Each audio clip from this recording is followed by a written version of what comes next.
ಸ್ನೇಹಿತರೆ ನಮಸ್ಕಾರ.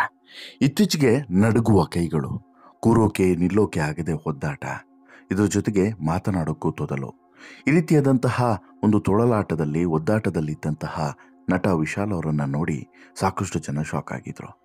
ತಮಿಳುನಾಡಿನ ಪ್ರಖ್ಯಾತ ನಟ ಪುನೀತ್ ರಾಜ್ಕುಮಾರ್ ಅವರ ಆತ್ಮೀಯ ಸ್ನೇಹಿತ ಈ ರೀತಿ ಸಡನ್ನಾಗಿ ಇಷ್ಟು ವೀಕ್ ಆಗಿದ್ಯಾಕೆ, ಇಷ್ಟೆಲ್ಲ ಚೇಂಜಸ್ ಅವರ ದೇಹದಲ್ಲಿ ಆಗ್ತಿರೋದು ಯಾಕೆ, ಏನು ಸಮಸ್ಯೆಯಿಂದ ಬಳಲ್ತಿದ್ದಾರೆ, ಯಾವ ರೀತಿಯಾದಂಥ ಆರೋಗ್ಯ ಸಮಸ್ಯೆ ಅವರಿಗಿದೆ, ಈ ರೀತಿಯಾದಂಥ ಸಾಕಷ್ಟು ಪ್ರಶ್ನೆಗಳು ಕಾಡ್ತಾ ಇತ್ತು. ಆನಂತರ ಇತ್ತೀಚೆಗೆ ಮದಗಜರಾಜ ಸಿನಿಮಾದ ಪ್ರೀವಿಯಂಟ್ನಲ್ಲಿ ಈ ರೀತಿ ಕಾಣಿಸ್ಕೊಂಡ ಬಳಿಕವಂತೂ ಸಾಕಷ್ಟು ಜನ ಶಾಕ್ ಆಗಿದ್ರು. ಅಯ್ಯೋ, ಇದು ಆ ವಿಶಾಲ, ಏನೋ ಸಮಸ್ಯೆ ಆಗಿದೆಯಲ್ಲ ವಿಶಾಲ್ಗೆ ಅಂತೇಳಿ. ಆನಂತರ ಗೊತ್ತಾಯಿತು ಅವರಿಗೆ ಆರೋಗ್ಯದ ಸಮಸ್ಯೆ ವಿಪರೀತವಾಗಿ ಕಾಡ್ತಾ ಇದೆ ಅಂತೇಳ್ಬಿಟ್ಟು. ಬಟ್ಟು ಡಾಕ್ಟ್ರು ಇಲ್ಲ, ಅಂಥದ್ದೇನು ಮೇಜರ್ ಸಮಸ್ಯೆ ಇಲ್ಲ, ಸ್ವಲ್ಪ ಜ್ವರ ಜಾಸ್ತಿ ಆಗಿತ್ತು, ಆಮೇಲೆ ಈ ಬೇರೆ ಬೇರೆ ಟ್ರೀಟ್ಮೆಂಟ್ಗಳು ಸ್ವಲ್ಪ ಜಾಸ್ತಿ ಕೊಟ್ಟಿದ್ದರಿಂದ ಈ ರೀತಿ ಆಗಿದೆ, ಸರಿ ಹೋಗ್ತಾರೆ ಅಂತೇಳಿ ಹೇಳಿದರು. ಬಟ್ಟು ಎಲ್ಲೋ ಒಂದು ಕಡೆ ಈ ಹಿಂದೆ ಇದ್ದಂಥ ವಿಶಾಲ್ಗೂ ಈಗ ಇರುವಂಥ ವಿಶಾಲ್ಗೂ ಅಜಗಜಾಂತರ ವ್ಯತ್ಯಾಸ ಇದೆ. ಅಜಗಜಾಂತರ ಏನಾಯಿತು ಅನ್ನುವಂಥ ಪ್ರಶ್ನೆ ಎಲ್ಲರಲ್ಲೂ ಕೂಡ ಕಾಡ್ತಿದೆ. ಇದೇ ಸಂದರ್ಭದಲ್ಲಿ ಈಗ ವಿಶಾಲು ತುಳುನಾಡಿನ ದೈವದ ಮೊರೆಯನ್ನು ಹೋಗಿರುವಂಥ ಸುದ್ದಿ ಭಾರೀ ಚರ್ಚೆ ಮತ್ತು ಭಾರೀ ಕುತೂಹಲಕ್ಕೂ ಕೂಡ ಕಾರಣವಾಗಿದೆ. ಹೌದು, ತಮಿಳುನಾಡಿನ ಸೂಪರ್ ಸ್ಟಾರ್ ನಟ ವಿಶಾಲ್ ಇತ್ತೀಚೆಗೆ ಭಾರಿ ಸುದ್ದಿಯಲ್ಲಿದ್ದಾರೆ. ವಿಶಾಲ್ ನಟಿಸಿದಂಥ ಮದಗಜರಾಜ ಸಿನಿಮಾದ ಪ್ರೀ ಇವೆಂಟ್ ರಿಲೀಸ್ ವೇದಿಕೆಯಲ್ಲಿ ಕಾಣಿಸಿಕೊಂಡಂಥ ವಿಶಾಲ್ನ ನೋಡಿ ಒಂದು ಕಡೆ ಅಭಿಮಾನಿಗಳು ಶಾಕ್ ಆಗಿದ್ದರೆ, ಈಗ ಮಂಗಳೂರಿನ ಜಾರಂದಾಯ ಕೋಲದಲ್ಲೂ ಕೂಡ ವಿಶಾಲ್ ಅವರನ್ನು ನೋಡಿ ಇನ್ನಷ್ಟು ಶಾಕ್ ಆಗಿದ್ದಾರೆ, ಇನ್ನಷ್ಟು ಅಚ್ಚರಿಯಿಂದ ನೋಡ್ತಾ ಇದ್ದಾರೆ. ಹೌದು, ಇತ್ತೀಚೆಗೆ ಅನಾರೋಗ್ಯದಿಂದ ಬಳಲ್ತಾ ಇದ್ದಂತಹ ತಮಿಳಿನ ಸೂಪರ್ ಸ್ಟಾರು ತುಳುನಾಡಿನ ದೈವದ ಮೊರೆಯನ್ನು ಹೋಗಿದ್ದಾರೆ. ದೈವದ ಮುಂದೆ ತಮ್ಮ ಸಮಸ್ಯೆಯನ್ನು ಬಗೆಹರಿಸುವಂತೆ ಕಣ್ಣೀರಿಟ್ಟು ಬೇಡಿಕೊಂಡಿದ್ದಾರೆ. ವಿಶಾಲ್ ಅನಾರೋಗ್ಯದ ಬಗ್ಗೆ ಮತ್ತು ಚೇತರಿಸಿಕೊಂಡಿದ್ದರೂ ಕೂಡ ದಿಢೀರನೆ ಯಾಕೆ ದೈವದ ಮೊರೆ ಹೋಗಿದ್ರು ಅನ್ನುವಂತಹ ಪ್ರಶ್ನೆ ಎಲ್ಲರಲ್ಲೂ ಕೂಡ ಕಾಡೋದಕ್ಕೆ ಶುರು ಮಾಡಿದೆ. ಮದಗಜರಾಜ ಇವೆಂಟ್ನಲ್ಲಿ ಮೈಕ್ ಹಿಡಿಯೋದಕ್ಕೂ ಕೂಡ ಪರದಾಡಿದಂತಹ ವಿಶಾಲ್ ಈ ಬಗ್ಗೆ ಸಾಕಷ್ಟು ಜನರಿಗೆ ಆತಂಕ ಇತ್ತು. ವಿಶಾಲ್ ಯಾಕಪ್ಪ ಹೀಗಾದರು ಅಂತ ಹೇಳ್ಬಿಟ್ಟು ಸಾಕಷ್ಟು ಜನ ಪ್ರಶ್ನೆಯನ್ನು ಕೂಡ ಕೇಳಿದರು, ಮತ್ತು ಕೆಲವರು ಟೀಕೆಯನ್ನು ಕೂಡ ಮಾಡಿದರು.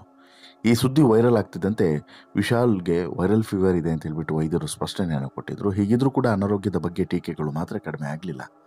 ಆನಂತರ ಕೆಲವು ವೇದಿಕೆಗಳಲ್ಲಿ ವಿಶಾಲ್ ತಮ್ಮ ಅನಾರೋಗ್ಯದ ಬಗ್ಗೆ ಸ್ಪಷ್ಟನೆಯನ್ನು ಕೂಡ ಕೊಟ್ಟಿದ್ದರು. ಅಲ್ಲಿಗೆ ಮ್ಯಾಟ್ರ್ ತಣ್ಣಗಾಗಿತ್ತು. ಆದರೆ ಸಡನ್ನಾಗಿ ಮಂಗಳೂರಲ್ಲಿ ಯಾವಾಗ ವಿಶಾಲ್ ಕಾಣಿಸ್ಕೊಂಡ್ರೋ ಎಲ್ರಿಗೂ ಕೂಡ ಶಾಕ್ ಆಗಿತ್ತು. ಫೆಬ್ರವರಿ 11ನೇ ತಾರೀಕು ಮಂಗಳೂರಿನ ಮುಲ್ಕಿ ಸಮೀಪದ ಪಕ್ಷಿಕೆರೆಯ ಹರಿಪಾದೆಯ ಧರ್ಮದೈವ ಜಾರಂದಯ್ಯ ದೇವಸ್ಥಾನದಲ್ಲಿ ಒಂದು ನೇಮೋತ್ಸವ ನಡೀತದೆ. ಅಲ್ಲಿಗೆ ತಮಿಳು ನಟ ವಿಶಾಲ್ ಅವರ ಆಪ್ತರು ಎಲ್ಲರೂ ಕೂಡ ಬಂದಿದ್ದರು. ಈ ವೇಳೆ ಸುಮಾರು 3 ಗಂಟೆಗಳ ಕಾಲ ಕೋಲದಲ್ಲಿ ಭಾಗಿಯಾಗಿದ್ದರು. ಈ ವೇಳೆ ದೈವದ ಬಳಿ ವಿಶಾಲ್ ತಮ್ಮ ಆರೋಗ್ಯ ಮತ್ತು ವೈಯಕ್ತಿಕ ಬದುಕಿನ ಸಮಸ್ಯೆಗಳನ್ನು ಹೇಳ್ಕೊಂಡಿದ್ದಾರೆ, ನಿವಾರಿಸುವಂತೆ ಕೇಳಿಕೊಂಡಿದ್ದಾರೆ. ಈ ದೇವಸ್ಥಾನದ ಆಡಳಿತ ಮಂಡಳಿಯವರು ಕೂಡ ಯಾವಾಗ ವಿಶಾಲ್ ಬಂದಿದ್ದಾರೆ ಅನ್ನೋದು ಗೊತ್ತಾಗುತ್ತೋ ತಕ್ಷಣಕ್ಕೆ ಹೋಗಿ ಅವರನ್ನು ಕರ್ಕೊಂಡು ಬಂದು ಕೂರಿಸಿ ಸಂಪೂರ್ಣ ಕೋಲವನ್ನು ನೋಡುವಂತೆ ಹೇಳಿ, ಕೋಲವೆಲ್ಲವೂ ಕೂಡ ಅಂದರೆ ಅದರ ಕಟ್ಟುಕಟ್ಟಲೆ ಕ್ರಮಗಳು ಎಲ್ಲವೂ ಕೂಡ ಮುಗಿದ ಬಳಿಕ ಹೇಳಿಕೆಗೆ ಕೂರುವಂಥ ಸಂದರ್ಭದಲ್ಲಿ ದೈವದ ಮುಂದೆ ಒಂದಷ್ಟು ಸಮಸ್ಯೆಗಳನ್ನು ಹೇಳಿದ್ದಾರೆ. ವಿಶಾಲ್ಗೆ ಈ ರೀತಿ ಸಮಸ್ಯೆ ಇದೆ ಅಂತೇಳಿ ಹೇಳಿದ್ದಾರೆ. ಜಾರಂದಯ್ಯ ದೇವಸ್ಥಾನದಲ್ಲಿ ದೈವದ ಮುಂದೆ ಮಲ್ಲಿಗೆ ಹೂವುಗಳನ್ನು ಇಟ್ಟು ಕಣ್ಣೀರಿಡುತ್ತಾ ತನ್ನ ಸಮಸ್ಯೆಗಳಿಂದ ಹೊರತರುವಂತೆ ಬೇಡಿಕೊಂಡಿದ್ದಾರೆ.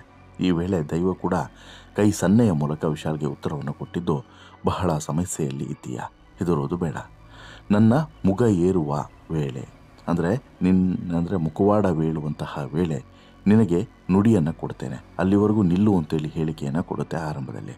ಆದರೆ ಅದಾಗಲೇ ವಿಶಾಲ್ 3 ಗಂಟೆಗಳ ಕಾಲ ಕೋಲದಲ್ಲಿ ಭಾಗಿಯಾಗಿದ್ದರಿಂದ ಸಮಯದ ಅಭಾವದಿಂದ ತೆರಳಿದಿದ್ದಾರೆ ಅನ್ನೋದು ಹೇಳಲಾಗಿದೆ. ಹಾಗೆಯೇ ನಟ ವಿಶಾಲ್ ತಮ್ಮ ಒಂದು ಸಮಸ್ಯೆಗಳು ಬಗೆಹರಿದರೆ ಮುಂದಿನ ವರ್ಷ ನಡೆಯುವಂಥ ನೇಮೋತ್ಸವದಲ್ಲಿ ತುಲಾಭಾರ ಮಾಡಿಸ್ತೇನೆ ಅಂತಲೂ ಕೂಡ ಕೇಳ್ಕೊಂಡಿದ್ದಾರೆ, ಹರಕೆಯನ್ನು ಹೊತ್ತಿದ್ದಾರೆ ಅನ್ನುವಂಥ ಮಾಹಿತಿ ಇದೆ.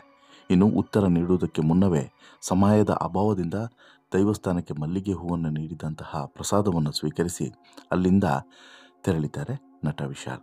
ತಮಿಳು ನಟ ವಿಶಾಲ್ ತುಳುನಾಡಿನ ದೈವವನ್ನು ಹುಡುಕಿಕೊಂಡು ಬಂದಿದ್ದು ಮತ್ತು ಅವರು ಇಲ್ಲಿ ಇದ್ದಿತ್ತು 3 ಗಂಟೆಗಳ ಕಾಲ ಕೋಲದಲ್ಲಿ ಭಾಗಿಯಾಗಿದ್ದು ಸಹಜವಾಗಿ ಎಲ್ರಿಗೂ ಕೂಡ ವಿಶೇಷ ಮತ್ತು ಅಚ್ಚರಿಯನ್ನು ಮೂಡಿಸುತ್ತೆ. ಕಾಂತಾರ ಸಿನಿಮಾದ ಬಳಿಕ ತುಳುನಾಡಿನ ದೈವಗಳ ಬಗ್ಗೆ ಸಾಕಷ್ಟು ಜನರಲ್ಲಿ ಭಕ್ತಿ ಭಾವ ಎಲ್ಲವೂ ಕೂಡ ಹೆಚ್ಚಿದೆ.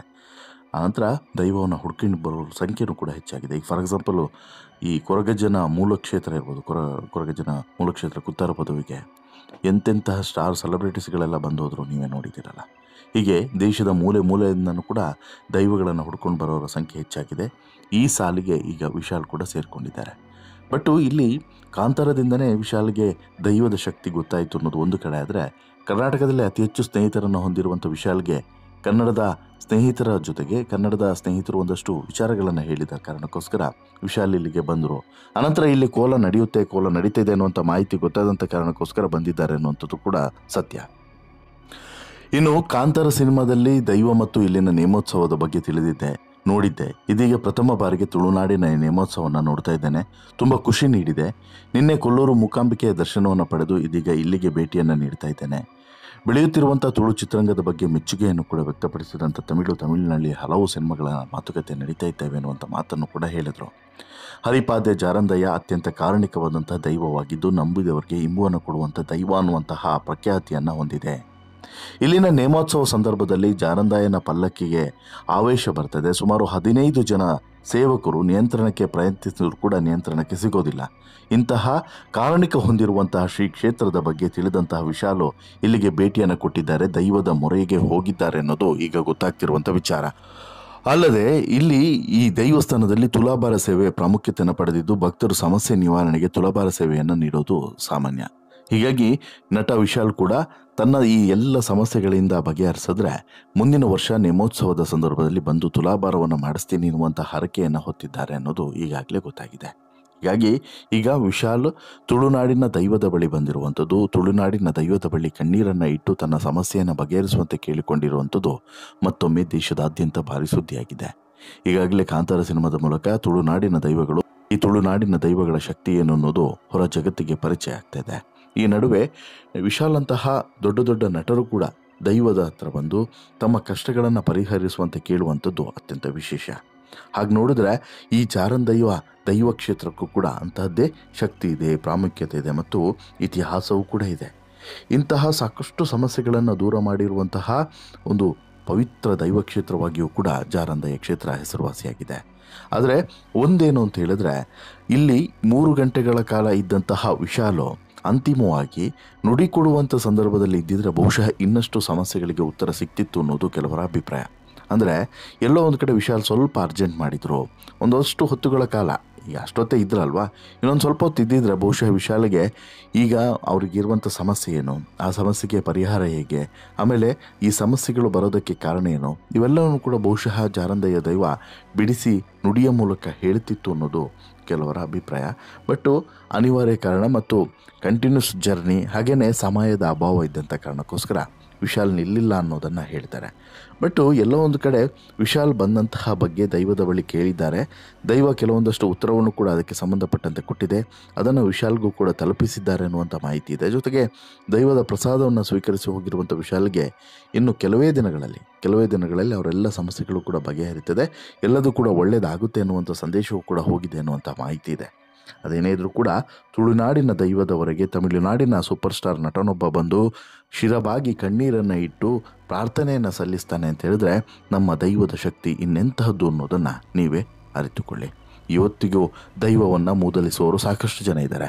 ಅಂಥವ್ರಿಗೆ ಇಂತಹ ಸಂಗತಿಗಳು ಒಂದು ಸ್ಪಷ್ಟ ನಿದರ್ಶನ ಅಂತಲೇ ಹೇಳ್ಬೋದು. ನಿಮಗೇನು ಅನಿಸುತ್ತೆ ಸ್ನೇಹಿತರೆ, ಈ ದೈವದ ಶಕ್ತಿ ಮತ್ತು ಈ ದೈವದ ಶಕ್ತಿಯ ಹಿನ್ನೆಲೆಯಲ್ಲಿ ವಿಶಾಲ್ ಅವರು ಅಷ್ಟು ದೂರದಿಂದ ಇಲ್ಲಿಗೆ ಬಂದಂಥ ಕಾರಣದ ಬಗ್ಗೆ ಅಥವಾ ಈ ಪ್ರಾರ್ಥನೆಯನ್ನು ಸಲ್ಲಿಸಿದ್ರ ಬಗ್ಗೆ, ದೈವದ ಮೊರೆಯನ್ನು ಹೋಗಿದ್ರ ಬಗ್ಗೆ ನಿಮ್ಮ ಅಭಿಪ್ರಾಯವನ್ನು ಕಮೆಂಟ್ ಮಾಡಿ ತಿಳಿಸಿ. ಜೊತೆಗೆ ಈ ಸ್ಟೋರಿ ಇಷ್ಟ ಆಯಿತು ಅಂತ ಹೇಳಿದ್ರೆ ಲೈಕ್ ಮಾಡಿ, ಶೇರ್ ಮಾಡಿ, ಚಾನಲ್ಗೆ ಸಬ್ಸ್ಕ್ರೈಬ್ ಆಗೋದನ್ನು ಮರಿಬೇಡಿ. ಧನ್ಯವಾದ.